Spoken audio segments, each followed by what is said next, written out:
नमस्कार मित्रांनो, घरोघरी मातीच्या चुली या मालिकेच्या आजच्या भागामध्ये जानकी, ऋषिकेश, ओवी हे तिघेही आता घर सोडून निघून गेलेले असतात. आणि मग त्याचा विचार करता घरातले सगळेच आता खूप डिस्टर्ब झालेले असतात. सारंग, सुमित्रा हे सगळेच खूप रडत असतात. मग त्याच्यानंतर तेवढ्यात आता शर्वरी विचारते की गुलाब कुठे गेलाय. तर मग आता सारंग लगेच सांगतो की तो घरी गेलाय. तो म्हणत होता की त्याच्या बायकोला बरं नाहीये म्हणून गेला तो. मग त्याच्यानंतर आता आजी म्हणत असते, तो गेलाय पण स्वयंपाक तरी केलाय का? कारण तोही केलेला नाहीये. तेवढ्यात लगेच आता ऐश्वर्या सिंपत्ती मिळवण्यासाठी म्हणते, आजी तुम्ही टेन्शन नका घेऊ, मी बघते स्वयंपाकाचं आणि सगळ्यांच्या आवडीचं असं काहीतरी करते. आणि मग त्याच्यानंतर आता ऐश्वर्या सुमित्राला विचारत असते की आई काय करू खायला.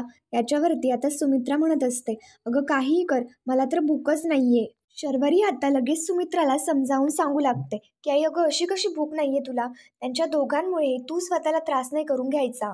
सुमित्रा आता रडत म्हणत असते, अगं शरू मी काय करू, माझी ना बुद्धीच चालेनासी झालीये. जानकी आणि ऋषिकेश हे दोघंही असं कसं वागू शकतात. आणि सुमित्रा असा सुद्धा विचार करत असते की माझा काही गैरसमज तर नाही होते ना, म्हणजे जे आपल्याला दिसतंय तसंच घडतंय ना. तर मग आता सुमित्राचं हे बोलणं पाहता ऐश्वर्या लगेच आता आश्चर्याने तिच्याकडे पाहायला लागते. आता इकडे शर्वरी विचारते, म्हणजे आई तुला नेमकं काय म्हणायचंय. याच्यावरती आता सुमित्रा सांगू लागते, अगं नानांनी जानकीकडे बोट दाखवलं, म्हणजेच की नानांना दुसरं काही सांगायचं तर नव्हतं ना. सुमित्रा निगेटिव्ह सुद्धा विचार करत असते आणि पॉझिटिव्ह सुद्धा विचार करत असते. आणि या गोष्टीचा विचार करता सुमित्राला काहीच समजेनासं झालेलं असतं. आता इकडे ऐश्वर्या घाबरते, लगेच आजीला पुढे करते आणि आजी लगेच आता बोलू लागते, हे बघ सुमित्रा, एकदा जर माणसाचा विश्वासघात झाला ना तर तो सावरायला खूप वेळ लागतो. तुझ्या मनामध्ये जानकीची छबी आहे ना, त्याच्यामुळे तू कोढ्यात पडतीयस. पण आता खरंच सांगते मी, तू पण विचार कर की आता गुंता सगळा सुटलाय. नानासाहेबांना सुद्धा हेच म्हणायचं होतं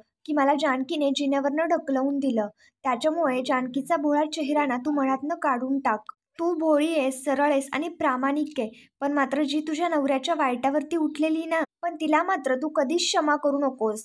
आणि ऐश्वर्या सुद्धा आता सुमित्राला भडकवून देत म्हणते, आई हो, एकदम बरोबर बोलतात आजी. जानकी वहिनी आणि ऋषिकेश दादा घर सोडून गेलेत म्हटल्यानंतर लोक तुम्हाला जबाबदार ठरवतील, असंच वाटतंय ना तुम्हाला. आता हाच विचार आला असेल ना तुमच्या मनामध्ये.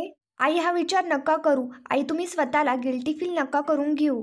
अहो जानकी वहिनीने नानांना ढकलल्यानंतर तुम्ही त्यांना आपल्या घरामध्ये ठेवणार होतात का? बरं ठीक आहे, आपण एक वेळ असं समजून घेऊयात की आपण त्यांना घरामध्ये ठेवलं असतं.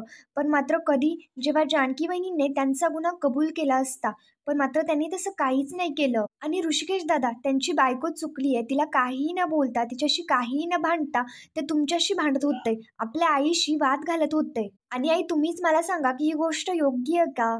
आई अहो, नको नको ते बोललेत ते तुम्हाला. आणि एवढं सगळं करून सुद्धा आपण शांत व्हायचं आणि चोराच्या उलट्या बोंबा. हे बघा आई, तुम्ही काहीच केलेलं नाहीये. ते घर सोडून गेले, त्यांनी आपल्या घराची चौकट ओलांडली. आणि आई तुम्ही प्लीज या गोष्टीसाठी स्वतःला अजिबात दोषी मानू नका. आणि प्लीज कृपा करून पुन्हा त्यांना घरामध्ये घेऊ नका. तर सारंग, सुमित्रा हे दोघेही आता ऐश्वर्याचं बोलणं ऐकत असतात. सगळेच खूप इमोशनल असतात. सुमित्राला काय करावं आणि काय नको करावं काहीच समजत नसतं. सुमित्रा लगेच आता तिकडनं निघून जाते. तर मग सुमित्रा गेल्यानंतर शर्वरी सुद्धा आता सुमित्राच्या मागे मागे जाते. त्याच्यानंतर सारंग आता रडतच म्हणतो की आजी बघ, आपल्या घराला कोणाची तरी दृष्ट लागली. सगळं होत्याचं नव्हतं झालं. असा मी स्वप्नात सुद्धा विचार केला नव्हता की असा काळा दिवस आपल्या घरामध्ये येईल. आणि मग त्याच्यानंतर ऐश्वर्या आता लगेच सारंगला शांत करत म्हणत असते, सारंग तुम्ही प्लीज शांत व्हा, हे असं रडू नका. हे असं प्रत्येकाच्या घरामध्ये थोड्याफार फरकाने होतच असतं. आता बघा सारंग, घरोघरी मातीच्याच चुली असतात. लोक आपल्या घराबद्दल चर्चा करतायत. आता त्यांच्याच घरामध्ये प्रॉपर्टीवरून वाद होत नसतील का? आणि सारंग तुम्हीच विचार करा ना, घर म्हटलं की वाद तर होणारच ना. आणि जो वाद सोडवतो ना तो घरामध्ये राहतो, आणि जो वाद वाढवतो तो घराबाहेर जातो, इतकाच फरक आहे. सारंग तुम्ही फार ना विचार नका करू. नानांकडे जा, त्यांच्या जवळ जाऊन बसा आणि त्यांची काळजी घ्या. त्यांना काय हवंय काय नकोय ते बघा. ऐश्वर्याच्या सांगण्याप्रमाणे आता सारंग लगेच इकडे नानांकडे निघून येतो. त्यानंतर आता इकडे फक्त आजी आणि ऐश्वर्या दोघीच हॉलमध्ये असताना आजी आता लगेच ऐश्वर्याचं कौतुक करत म्हणते, अरे वा गुंडे, शबास, तू तर खूपच मोठं काम केलंस. जी वीट मला गेल्या 10 वर्षात बाजूला करता आली नाही ना, ती वीट तू अलगद एका क्षणामध्ये बाजूला केलीस. आता ऐश्वर्या म्हणत असते, आजी आय लव्ह चॅलेंजेस, बट ही वीट तर हलवलीच आहे मी. आता इथे मी माझं साम्राज्य उभं करणार आणि माझ्या साम्राज्यामध्ये मी त्या जानकीला भीक मागायला लावणार. मग त्याच्यानंतर आता आजी म्हणते, बरं मला एक सांग, भीक कशी काय मागेल? तिच्या हातून फक्त घर आणि सोनं गेलंय, पण मात्र तिच्या नवऱ्याकडे पैसे तर असतीलच ना, त्यांनी सेव्हिंग केलेले. कंपनीच्या अकाउंटमधून कमावलेले पैसे तर असतीलच त्यांच्याकडे. त्या पैशातून त्यांना छोटंसं घरटं तरी बांधता येईल. याच्यावरती आता ऐश्वर्या हसत लगेच आजीला म्हणते, की नाही बांधू शकणार ते घरटं सुद्धा. कारण त्यांचे पंख ना मी आधीच छाटून टाकलेत. तर मग आता आजी विचारते, ते कसं काय केलं? ऐश्वर्या सांगते, की आपल्या कंपनीमध्ये फोन करून मी आपल्या अकाउंट मॅनेजरला ऋषिकेश दादाचे सगळे अकाउंट मी फ्रीज करायला सांगितलेत. त्यानंतर आता इकडे दुसरीकडे ते तिघेही बाहेर चाललेले असताना ऋषिकेश आता फोनवरती बोलत असतो आणि त्याला फोनवरती समजतं की त्यांचे अकाउंट हे फ्रीज केले गेलेत. ऋषिकेश आता ओरडत म्हणत असतो, हे बघा जोशी, हे माझे पैसे आहेत. कोणाच्या मेहरबानीवर नाही तर स्वतःच्या कष्टावरती कमवलेत मी ते पैसे. ऋषिकेश आता विचारत असतो, की तुम्ही हे सगळं कोणाच्या सांगण्यावरनं केलं? म्हणजेच की आता ऐश्वर्याने अकाउंट फ्रीज करायला लावले हे नाव ऋषिकेशला समजतं. तर मग आता ऋषिकेश ओरडत म्हणत असतो, म्हणजे ती बाई आता एवढ्या खालच्या थराला गेली का? बरं ठीक आहे, आता तुम्हाला सुद्धा चांगलंच कळेल की हा ऋषिकेश रणदिवे नेमकं काय चीज येते. ऋषिकेश आता रागामध्ये त्याचा फोन फेकून देतो आणि त्याच्या पॉकेटमध्ये असलेलं ते ATM कार्ड सुद्धा फेकून देतो. ते सगळं आता जानकी बघतच असते. तर मग आता जानकी ते सगळं पाहता लगेच ऋषिकेशला म्हणते, की ऋषिकेश हे सगळं काय करताय आणि काय झालंय, हा सगळा नेमका प्रकार काय आहे? तर मग ऋषिकेश आता लगेच जानकीला म्हणतो, जानकी अगं आपले अकाउंट त्यांनी फ्रीज केलेत. आपल्याकडे पैसा असून सुद्धा आपण तो वापरू नाही शकत. अगं जानकी, मीच मूर्ख होतो, या सगळ्यांवरती आंधळेपणाने विश्वास ठेवला. सगळे पैसे कंपनी अकाउंटवरती जमा करत गेलो, पण पुढे जाऊन आपलीच माणसं ही खोट्या नाण्यासारखी निघतील हे मला माहिती नव्हतं. आता ऋषिकेशने फेकलेला फोन आता ओवी तेवढ्यात ऋषिकेशच्या हातामध्ये आणून देते. ऋषिकेश ओवीच्या हातामधला फोन घेतो आणि तिकडनं चालायला लागतो. तर ओवी लगेच आता ऋषिकेशला थांबवत त्याला प्रश्न विचारते, की बाबा आता आपण कुठे जायचंय? आपल्याकडे आपलं दुसरं घर आहे का? तर मग आता ओवीचं हे बोलणं पाहता ऋषिकेश ओवीला शांतपणे सांगतो, की नाही बाळा, आपल्याकडे आपलं दुसरं घर नाहीये आणि आता आपण नेमकं कुठे जाणार आहे ना हे सुद्धा नाहीये माहिती मला. ऋषिकेश जानकी आणि ओवीला म्हणतो, मी तुमच्या दोघींनाही वचन देतो, एक बाप आणि नवरा म्हणून मी तुमच्या दोघींचीही व्यवस्थित काळजी घेईल. मी तुमच्या दोघींना सुद्धा काहीच कमी पडू देणार नाही.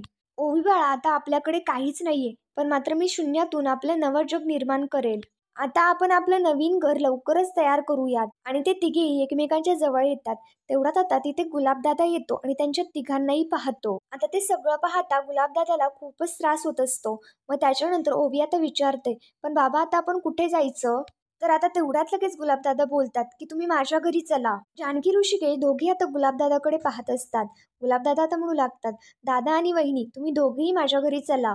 तुमचं दुसरं घर होईपर्यंत गुलाबरावांचं घर हे तुमचंच आहे असं समजा. ऋषिकेश आता म्हणू लागतो, नाही गुलाब, नात्यांनी ना माझे चांगलेच डोळे उघडलेत.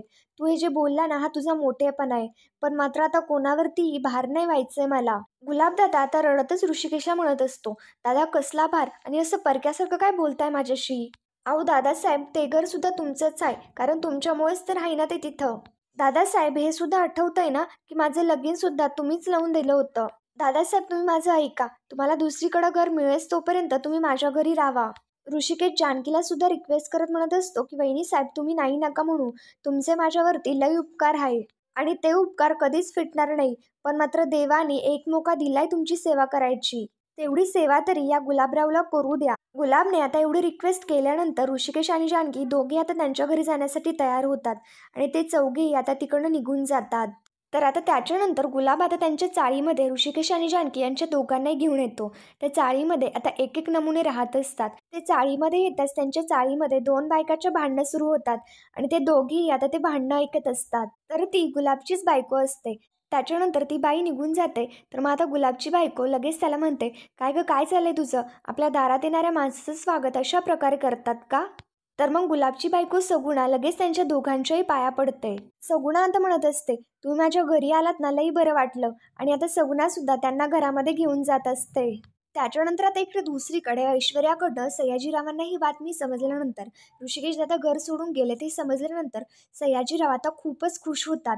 मग त्याच्यानंतर सयाजीराव तर आनंदामध्ये गावाला मिठाई सुद्धा वाटायला तयार होतात. त्याच्यानंतर आता सयाजीराव म्हणत असतात, सयाजीरावाच्या पोरीची जीत आहे. बाजार समितीचा अध्यक्ष झाल्यानंतर सुद्धा मला एवढा आनंद झाला नव्हता ना, तेवढा आनंद आज होतोय. अगं पोरी, मानलं तुझ्या हिमतीला, जिद्दीला आणि तुझ्या बुद्धीला सुद्धा. ऐश्वर्या आता म्हणत असते, डॅडा मला सगळं ना खानदानी मिळालंय. हा वारसा ना तुमच्याकडनंच तर आलाय ना माझ्याकडे. डॅडा, आता मी काय म्हणते, ही बाजार समितीची स्वप्ना सोडून द्या. आता आपण ना अख्ख्या मुळशीवर राज्य करायचं. त्याच्यानंतर आता सयाजीराव ऐश्वर्याला म्हणत असतात, करू करू, आपण फक्त मुळशीवरती नाही तर अख्ख्या जगावरती राज्य करू. ऐश्वर्या म्हणत असते, आता आजी म्हणतायत ना त्याप्रमाणे आपण सावध राहूयात. जानकी फक्त ना घराबाहेर गेली, मुळशी बाहेर नाही. सयाजीराव म्हणत असतात, ती घराच्या बाहेर गेली ना आता गावाच्या बाहेर सुद्धा पडल आणि त्याची ना तू अजिबात काळजी करू नकोस, तू निवांत राहा. आणि मग त्याच्यानंतर त्यांच्या दोघांचंही बोलणं झाल्यानंतर ते फोन ठेवून देतात.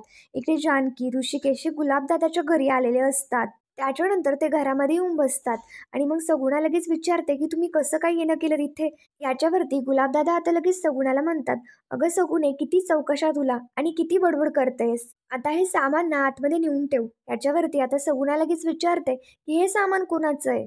हे सामान ना दादासाहेब आणि वहिनी साहेबांचं आहे. त्याच्यानंतर सगुणा म्हणते, म्हणजे तुम्ही कुठं बाहेर चालले का? तर मग आता गुलाबदादा लगेच आता सगुणावरती ओरडत म्हणतात, की अगं माझी बाई, जर ते बाहेर जात असते तर इथे कशाला आले असते? दादासाहेब आणि वहिनीसाहेब ना आजपासून आपल्याच घरी राहणार आहे. तर मग सगुणा लगेच आता मोठ्याने ओरडत म्हणते, काय आपल्या घरी राहणार आहे? ऋषिकेश आणि जानकी दोघी आता ते बोलणं ऐकत असतात आणि ते बोलणं ऐकल्यानंतर ते दोघी आता शांतच राहतात. सगुणा आता नाक मुरडत असते. त्याच्यानंतर आता गुलाबदादा सगुणाला म्हणतात, की जा त्यांच्यासाठी पाणी आण. त्याच्यानंतर सगुणा आता त्यांना पाणी देते. आता सगुणा गुलाबला म्हणत असते, की मला तुमच्याशी जरा बोलायचंय, बाजूला येता का जरा? मग त्याच्यानंतर सगुणा लगेच गुलाबदादाला तिकडनं घेऊन जाते. इकडे जानकी आता ऋषिकेशला पाणी देत असते. पण मात्र ऋषिकेश खूपच डिस्टर्ब असतो आणि त्याला घडलेला सगळा प्रकार आठवत असतो. ऋषिकेशला एक एक करत आता सगळ्यांची बोलणी आठवत असतात. त्याच्यानंतर आता इकडे दुसरीकडे सगुणा लगेच गुलाबला जाब विचारू लागते, की हे सगळं काय चाललंय आणि तुमच्या दादा वहिनी इथपर्यंत कसे आलेत आणि अजून किती दिवस राहणार आहेत ते इथे, हे मला सांगा. अहो, आपलं घर काय एवढं मोठं आहे का? आळस द्यायचं म्हटलं ना तरी सुद्धा हात भिंतीला लागतात. यांना कसं इथे ठेवायचं ना ते तुम्ही मला सांगा. आता आपली गैरसोय नाही होणार का? तुम्ही त्यांना असं डायरेक्ट घेऊन आलात. विचारण्याची पद्धत वगैरे काही आहे की नाही? गुलाब आता सगुणाला शांत करण्याचा प्रयत्न करत असतो. सगुणा आता म्हणत असते, हा समजा काय मॅटर आहे ना, मला सगळं कळायला पाहिजे. तर गुलाबदादा आता सगुणाला म्हणतात, की सांगतो थांब तुला सगळं. गुलाबदादा आता सांगू लागतात, की दादासाहेब आणि वहिनीसाहेब यांच्या विरोधात सगळं घर गेलंय. त्या ऐश्वर्याने तिने अख्खं मोठं महाभारत घडवलंय. तिने एवढं मोठं महायुद्ध पेटवून दिलंय, की वहिनीसाहेबांनी नानासाहेबांना ढकलवून दिलं आणि नानासाहेबांनी वहिनीसाहेबांकडे बोट दाबलंय. घरातलं सगळं वातावरण तापलंय आणि ते असे घराबाहेर निघून आले. आता त्यांनी आपल्याला आसरा दिला. त्यांना असं बेघर होताना पाहायचं का आपण? सगुणाचं म्हणणं असतं, की हे सगळं ठीक आहे, पण आईसाहेबांना जर खबर लागली तर तुमची वाट नाही लागणार का? आणि यांना जर इथे ठेवून घेतलं हे कळल्यानंतर तुमची नोकरी नाही जाणार का? याच्यावरती आता गुलाबदादा म्हणत असतात, नोकरी गेली तर जाऊ दे, मला काहीही फरक नाही पडत. मी काय घाबरतो का? नोकरी लई मिळेल, पण मात्र दादासाहेब आणि वहिनीसाहेबांसारखी माणसं ना शोधून सुद्धा नाही सापडणार. ते इथे आहेत ना तोपर्यंत त्यांच्यासाठी जमल ते करायचं. समजलं का तुला? आता त्यांचं ना जेवणाचं बघा. आता सगुणा गुलाबदादाला बेसन आणायला सांगते. गुलाबदादा तिकडे निघून जातात. तर सगुणा आता स्वतःशीच वैतागत म्हणते, आता यांना इथं आसरा द्यायचं म्हणे. माझ्या मळ्याला काही कमी काम आहेत का? आता यांना आसरा देऊन काय यांचा पगार थोडी वाढणार आहे? सगुणा सुद्धा आता खूपच नाक मुरडत असते. तिला सुद्धा ऋषिकेश आणि जानकी त्यांच्या घरामध्ये राहिलेलं आवडलेलं नसतं. इकडे दुसरीकडे जानकी आता ऋषिकेशला सावरत विचारते, की ऋषिकेश काय झालं, कसला विचार करताय? याच्यावरती आता ऋषिकेश म्हणतो, हाच विचार करतोय की आयुष्य किती बेभरुशाचं असतं. कधी कधी आपलीच माणसं परक्यासारखी वागतात आणि जी परकी असतात ती आपली नसताना सुद्धा आपल्याला जीव लावतात. जानकी आता ऋषिकेशला समजून सांगण्याचा प्रयत्न करत असते. तर मित्रांनो, पुढील भागामध्ये आपण पाहणार आहोत, ऋषिकेश ओवीला आणि जानकीला म्हणतो, कोणी जरी नसलं ना माझ्याकडे, तरी माझ्याकडे माझं कुटुंब आहे, ते मला कधीच दुःखात बघू नाही शकत. एक जानकी म्हणते, की अजून कुणीतरी आहे, ते तुम्हाला कधीच दुःखात नाही बघू शकत. तर जानकी आहे असं म्हणते. त्याच्यानंतर जानकी आता ओवीला जेवण भरू लागते. तेवढ्यात लगेच तिथे दाराशी सौमित्र येतो. जानकी आता सौमित्र आणि अवंतिका यांना दारात आलेलं पाहता दोघे आता आश्चर्याने त्यांच्याकडे पाहायला लागतात. तर मित्रांनो, पुढील भागांच्या डेली अपडेटसाठी आमच्या शिव मराठी या चॅनलला लगेच सबस्क्राईब करा.